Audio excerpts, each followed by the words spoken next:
Welcome बच्चों। कल हम लोगों ने सेट थ्योरी के कुछ कॉन्सेप्ट्स पढ़े थे, जिसमें हमने roster form, set builder form, type of the sets और भी बहुत सारी चीज़ें हम लोगों ने देखी थी। तो उसी से रिलेटेड आज हम कुछ क्वेश्चंस करके देखते हैं।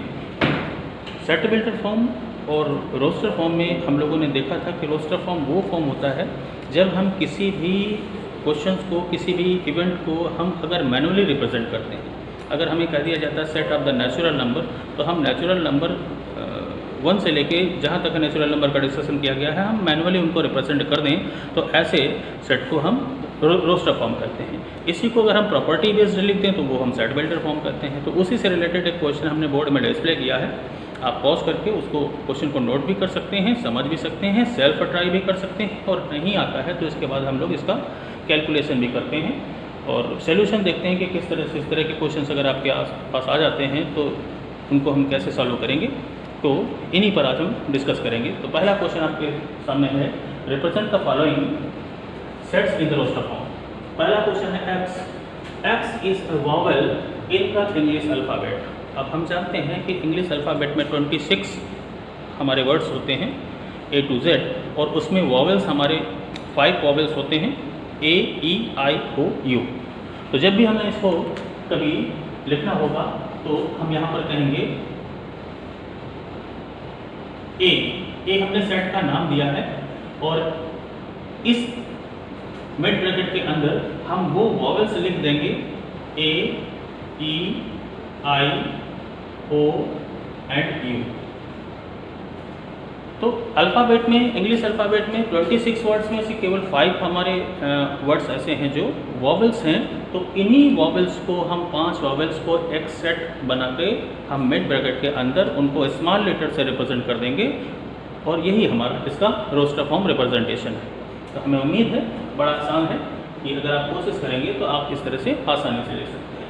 सेकंड क्वेश्चन है, if x such that x is an integer where -1 x belongs to -1 to 7। यहाँ पर ये चीज़ मायने रखती है।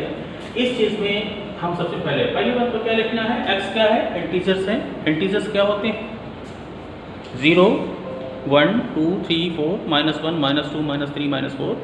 यानी जो कंप्लीट नंबर है, साइन मायने नहीं रखता, +, -1, +, -2, +, -3, +, -4 विद 0। ऐसे नंबर्स हमारे इंटीजर्स होते हैं, और इन्हीं इंटीजर्स को हमें लिखना है कहाँ से, -1 से और 7 के बीच में। तो यहाँ पर देखिए लेस आर इक्वल लिखा हुआ है। तो लेस आर इक्वल का मतलब है कि -1 से x बड़ा होना चाहिए और 7 से छोटा या 7 तक होना चाहिए। तो हम यहाँ पर लिखेंगे क्या, a इक्वल टू ये -1 लिया जाएगा। रीज़न है x का वैल्यू -1 के या तो इक्वल है या तो -1 से बड़ा है। तो यहाँ पर हम लेंगे -1, फिर -1 से बड़े इंटीजर्स, यानी इंटीजर्स का मतलब कंप्लीट नंबर। तो कंप्लीट नंबर -1 के पास 0 आएगा, फिर 1 आएगा, फिर 2 आएगा, फिर 3 आएगा, फिर 4 आएगा, 5, 6 एंड 7। ये नंबर्स हमारे होंगे अगर हम मैनुअली इनको रिप्रेजेंट करें कि x is the integers where x belongs -1 to 7। तो हम एक सेट बनाकर हम इस तरह से उन नंबर्स को रिप्रेजेंट कर देंगे जो खासतौर से इंटीजर हैं और -1 से 7 के बीच में बिलोंग करते हैं। Third question C, x is a 2-digit number such that the sum of its digit is 10। यानी एक ऐसा सेट बनाना है, 2 डिजिट नंबर का ऐसा सेट बनाना है जिसके डिजिट का सम 10 हो। तो महसूस कर सकते हैं कि कौन सा सेट हो सकता है वो। तो हम कहेंगे a equal to 2 digit number की बात कर रहा है, तो हम 10 से लेके 99 तक की बात करेंगे, और 10 से 99 के बीच में वो नंबर्स जिनके डिजिट का सम 10 हो रहा है। तो सबसे पहले 10 के बाद हमारा 19 आता है। 19 एक ऐसा नंबर है जिनके दोनों डिजिट को अगर प्लस करें तो उनका वैल्यू 10 आता है। तो इसका मतलब पहला नंबर हमारा 19 होगा। तो अपनी कंफर्टेबल के लिए 19 भी होगा, इसी को डिजिट को उल्टा कर दें तो 91 भी होगा। तो हमने दो नंबर्स एक साथ, एक हम आगे से भी चल रहे हैं और हम पीछे से भी चल रहे हैं।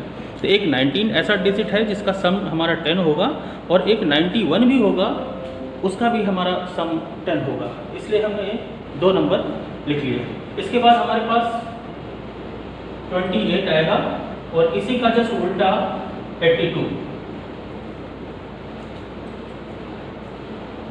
28 और 82, इन दोनों के डिजिट को भी अगर हम प्लस करेंगे तो वैल्यू हमारी 10 आएगी। तो हमें ऐसे ही नंबर 10 से 99 के बीच में ऐसे नंबर निकाल कर लिखने हैं जिनका सम 10 आ रहा है। इसके बाद कौन सा नंबर हो सकता है? 37 और इसी का जस्ट उल्टा 73। 3 + 7 को ऐड करेंगे तो 10 होगा, इसी तरह से 7 और 3 को ऐड करेंगे 10 होगा। तो हम इस तरह के नंबर को हम इकट्ठा कर लेते हैं। इसके बाद कौन सा नंबर होना चाहिए? 46, तो 64 भी हो जाएगा। इसके बाद कौन सा नंबर होगा? 55। और कोई नंबर में भी नहीं होगा, आप फिर भी देख लीजिए। 90, 19, 91, 28, 82, 37, 73, 46, 64 एंड 55।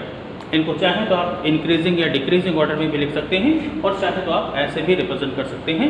यही हमारा इसका मैनुअल फॉर्म होगा, यानी रोस्टर फॉर्म होगा। अगर रोस्टर फॉर्म हमें इस C नंबर का रोस्टर फॉर्म लिखना है तो हम इसको इस तरह से रिप्रेजेंट कर सकते हैं। अगला D। जब D की बात करते हैं, x is a natural number, x is a perfect square less और इक्वल 100। यानी ऐसे परफेक्ट स्क्वायर नंबर आप जानते हैं, परफेक्ट स्क्वायर नंबर जो 100 या 100 से छोटे, परफेक्ट स्क्वायर जिसका स्क्वायर रूट पूरा पूरा निकाला जा सके। तो हम कह सकते हैं, यहाँ दो डिजिट की बात नहीं की है, नेचुरल नंबर की बात की है। नेचुरल नंबर हमारे 1 से शुरू होते हैं, तो हम पहला नंबर तो हमारा 1 हो जाएगा। 1 का जो अगर स्क्वायर करते हैं तो ये वैल्यू 100 से छोटी होगी। इसके बाद 4 होगा, इसके बाद 9 होगा, फिर 16 होगा, फिर 25 होगा, 36 होगा, 49 होगा, 64, 81 एंड 100। 100 इसलिए यहाँ पर लेस और इक्वल दिया हुआ है, इसलिए 100 को लेना जरूरी है। अगर इक्वल का साइन ना लगा होता तो हम सिर्फ 81 तक लेते, हम 100 वाले नंबर को नहीं लेते। तो ये क्वेश्चन डी का सही सॉल्यूशन होगा। इसी तरह से क्वेश्चन ई की बात करते हैं। X is a letter in the word Maharashtra. एक ये वर्ड है महाराष्ट्र, इसको मैनुअली रिप्रेजेंट करने का मतलब क्या है कि अल्फ़ाबेट में हम अपनी सुविधा के हिसाब से, अपने कंफर्टेबल के हिसाब से नंबर्स का डबल करके या ट्रिपल करके या नंबर्स का अरेंजमेंट करके हम पर्टिकुलर किसी शहर का नाम या किसी आदमी व्यक्ति का नाम बना लेते हैं। तो हमें सेट में वो नंबर्स को लिखना है जिनको यूज़ किया गया है।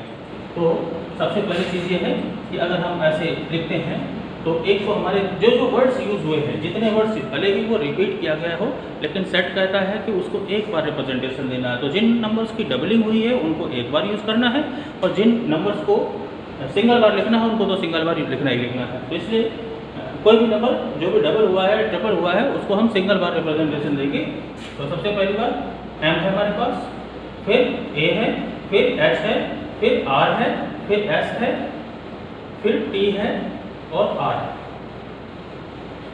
कोई भी नंबर छूटने ना पाए, तो हम ये M A H R S फिर H है हमारे पास, फिर T R। तो ये हमारा एक सेट होगा। यानी महाराष्ट्र में इतने वर्ड्स का यूज़ किया गया है, भले ही किसी भी वर्ड को डबल बार या ट्रिपल बार यूज़ किया गया हो, लेकिन जो मेन यूज़ होने वाले वर्ड्स हैं वो सिर्फ इतने ही हैं। ध्यान रखना कोई भी वर्ड छूटने ना पाए और किसी भी वर्ड की रिपीट ना होना पाए। लास्ट देखते हैं, x is A positive integers and multiple of 3। x is A positive integers. Positive integers जानते हैं 1 से आगे जो कंप्लीट नंबर होते हैं वही इंटीजर्स होते हैं, और पॉजिटिव इंटीजर्स की बात है तो हम यहाँ नेगेटिव की बात नहीं करेंगे। तो x is A positive integers and multiple of 5, यानी 5 का मल्टीपल लिखना है। तो 5 का मल्टीपल लिखने का मतलब है 5 की टेबल, 5, 10, 15, 20, 25 एंड सो ऑन। उसने लास्ट लिमिट एक्चुअल में नहीं दी है कि कहाँ तक लिखना है, इसलिए हम यहाँ पर ये कहेंगे कि 5 का मल्टीपल हम लिखते चले जाएंगे और अप टू डॉट डॉट करके हम छोड़ देंगे। तो इस तरह का रिप्रेजेंटेशन हमारा रोस्टर फॉर्म होता है। तो उम्मीद है पहले क्वेश्चन समझ में आया होगा। आते हैं नेक्स्ट क्वेश्चन की तरफ। क्वेश्चन है represent the following sets in the set builder form. पहला क्वेश्चन रोस्टर फॉर्म का था, दूसरा क्वेश्चन सेट बिल्डर फॉर्म का है। 2 3 5 क्या है? 2 3 5 ये हमारा रोस्टर फॉर्म में लिखा हुआ है और इसको हमें सेट बिल्डर फॉर्म में लिखना है। तो हम क्या लिखेंगे ए के सोल्यूशन को, x is such that x is a prime number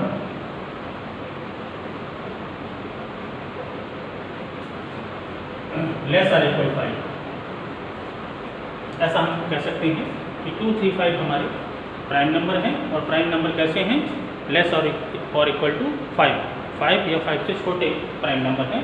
तो हम इसको प्रॉपर्टी बेस लिख सकते हैं। प्रॉपर्टी बेस लिखने का मतलब है कि इसको इस तरह से रिप्रेजेंट करना। सेकेंड आते हैं MATHEICS। वैसे तो मैथमेटिक्स का कुछ सिंबल लग रहा है, तो हम इसको इसी तरह से लिख देंगे। क्या? x is A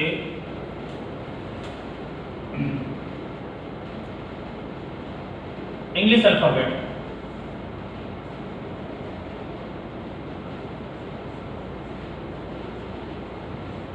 of mathematics.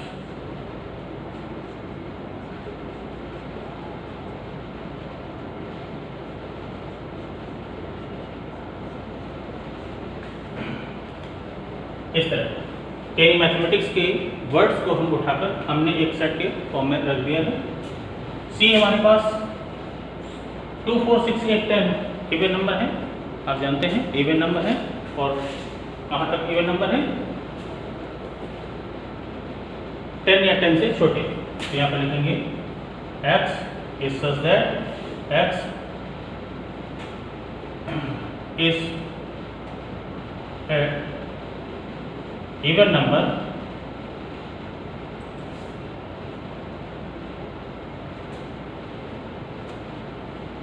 less or equal to 10।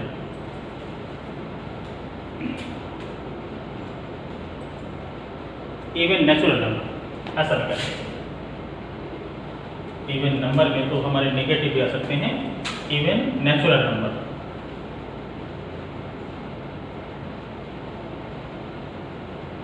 Less or equal 10 ऐसा।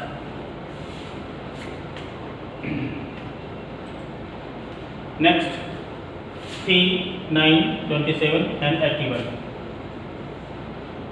वही x is equal to x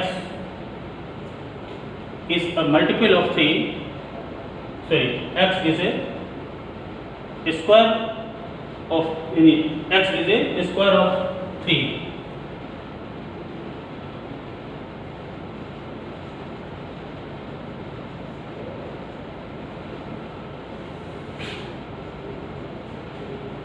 less than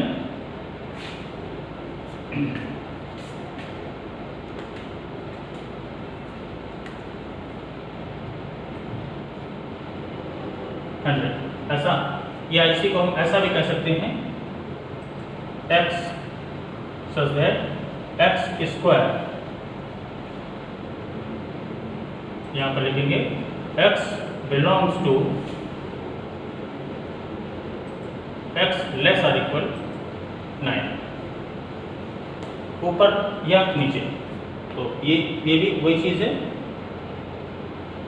x is such that X square and x का वैल्यू कैसा होना चाहिए, less or equal 9।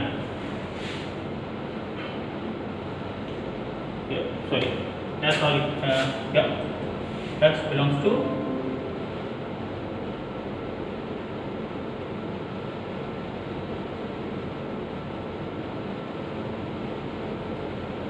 x belongs to square of, या हम इसको कहते हैं square of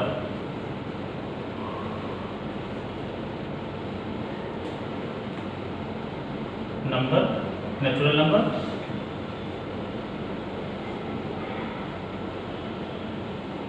less or equal 9, ऐसा नहीं कर सकते। इसी तरह से e को, this is the multiple of 5, e में हम क्या लिखेंगे, x इज दस that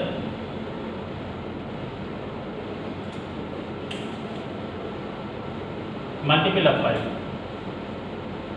x is thus that x is a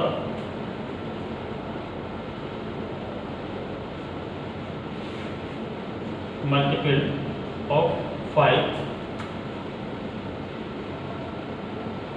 less than 25।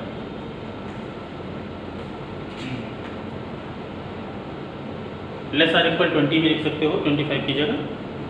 और एक लास्ट हमारे पास है B, 0, 3, 6, 9, 12, 15 एंड 18।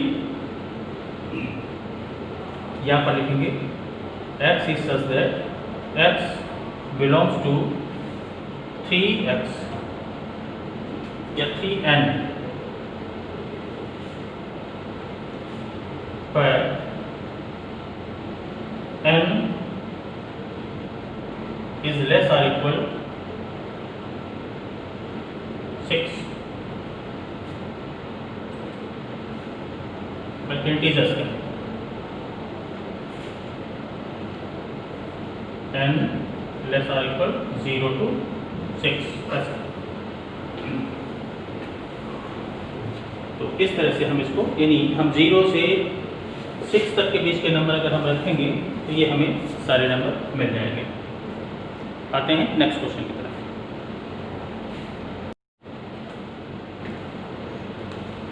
देखते हैं next question. AEIOU state whether the following statement true और फॉल्स। तो ट्रू और फॉल्स के लिए हमने ढेर सारे पार्ट लिख रखे हैं। तो सबसे पहले बिलोंग्स टू जानते हैं, नॉट बिलोंग्स टू जानते हैं।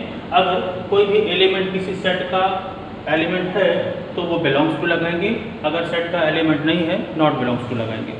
तो यहाँ पर हम देख लेते हैं A not belongs to A। तो जहाँ पर सेट A हमारे पास ये है, सेट A में A ऑलरेडी प्रेजेंट है। अगर A ऑलरेडी प्रेजेंट है इसका मतलब A belongs to capital A होना चाहिए, A belongs to set A होना चाहिए। ये नॉट बिलोंग्स टू है, इसका मतलब ये स्टेटमेंट हमारा फॉल्स है। सेकंड देखते हैं।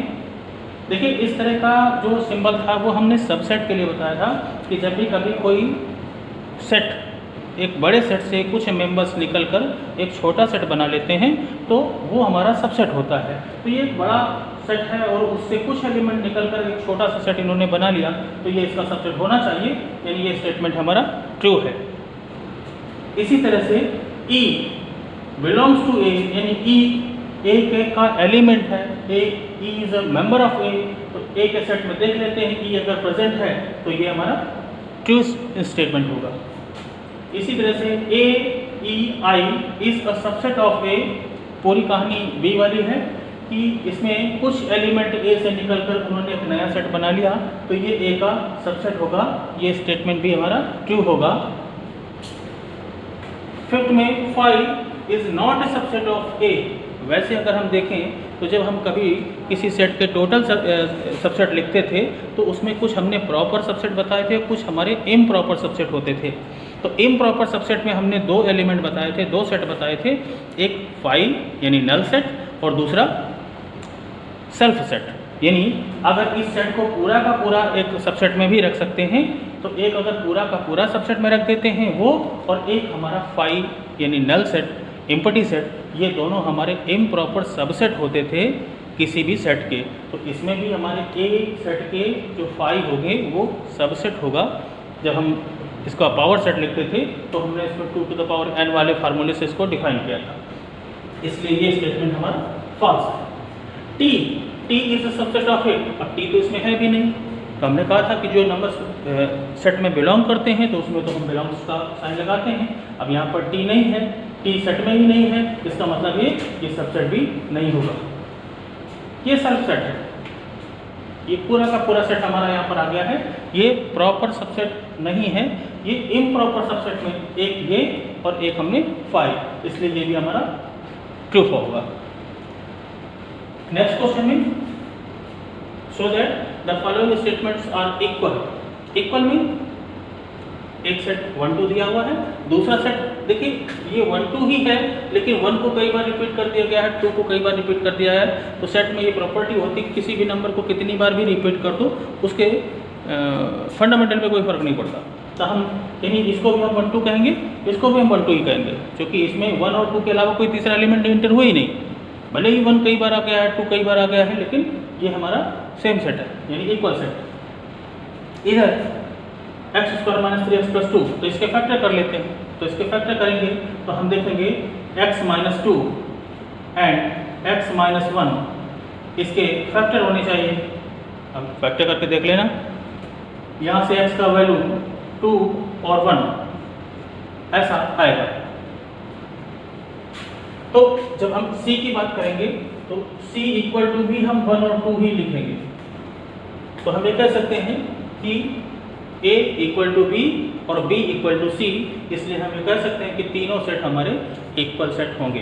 बस इसके फैक्टर निकाल के आपको देखने हैं कि x की कौन कौन सी वैल्यूज आ रही हैं। हमने कैलकुलेट करके देखा है तो x की 2 वैल्यूज 1 और 2 मिल रही हैं, इसलिए जो सेट a में था वो जो सेट b में था वही हमारा सेट c में भी मिलेगा, इसलिए हम तीनों को इक्वल सेट करेंगे। नेक्स्ट क्वेश्चन हमारे पास है, गिवन द सेट a दिया हुआ है, which are the following statement about a are true. a is a finite set, सीधी बात है, नंबर गिने जा सकते हैं, जो सेट में नंबर गिवन है वो फाइनाइट है, बहुत सारे नंबर नहीं है, ऐसा नंबर नहीं है जो हम गिन ना सकें। यहाँ पर 4 नंबर दिए हैं, डेफिनेट सी बात है a हमारा फाइनाइट सेट होगा। b a is a null set. Null set क्या होता था? एम्प्टी सेट कहते थे, नल सेट का दूसरा नाम एम्प्टी सेट था। एम्प्टी सेट क्या होता था? जिसमें कोई एलिमेंट ना हो, यानी मिड ब्रैकेट के अंदर इस तरह से मिड ब्रैकेट लगा दो और इसके अंदर कोई भी एलिमेंट ना लिखो तो ये हमारा एम्प्टी सेट होता था। लेकिन यहाँ पर तो कुछ ऐसा है नहीं, यहाँ पर एक के बीच में हमारे कुछ नंबर्स हैं, इसलिए ये नल सेट नहीं होगा, यानी बी स्टेटमेंट हमारा रॉन्ग है। ये हमारा स्टेटमेंट रॉन्ग है, ये हमारा ट्रू स्टेटमेंट है। A is a subset of set of integer. तो सेट ऑफ इंटीजर्स क्या होते थे? 0 1 2 3 4 5 6 -1 -2 -3, है ना। तो इस तरह से ये सभी के सभी हमारे एक इंटीजर्स होते थे और उन्हीं इंटीजर से ही कुछ एलिमेंट्स निकाल कर हमने सेट ए में रख दिए हैं। तो डेफिनेट सी बात है ए हमारा इंटीजर सेट का सबसेट होगा, इसलिए ये स्टेटमेंट भी हमारा ट्रू होगा। एक डी है 1 2 is a proper subset of A. अब प्रॉपर सबसेट क्या होते थे? प्रॉपर और इम्प्रॉपर सबसेट हमने बताए थे। इम्प्रॉपर सबसेट में हम फिर से एक बार बताना चाहते हैं कि इम्प्रॉपर सबसेट में सिर्फ 2 सेट आते हैं, एक फाई यानी जिसको नल सेट कहते हैं और दूसरा हमारा सेल्फ सेट होता है। तो ये प्रॉपर सबसेट होगा क्योंकि जब इसके हम टोटल सबसेट बनाएंगे तो हमें 16 सबसेट मिलेंगे और 16 सबसेट में से एक सबसेट हमारा ये भी होगा। तो इसका मतलब है 1 और 2 इसके प्रॉपर सबसेट हैं। सबसेट का मतलब है कुछ एलिमेंट अगर इससे निकल के लड़ाई करके या इनसे असंतुष्ट होकर कोई नया सेट बना लें तो वो हमारा एक सबसेट भी होता है और ऐसे सेट को हम प्रॉपर सबसेट कहते हैं, इसलिए हमारा डी ही स्टेटमेंट होगा। तो उम्मीद है ये बात समझ में आई होगी। बाकी लेक्चर आज के लिए इतना ही, कल मिलते हैं।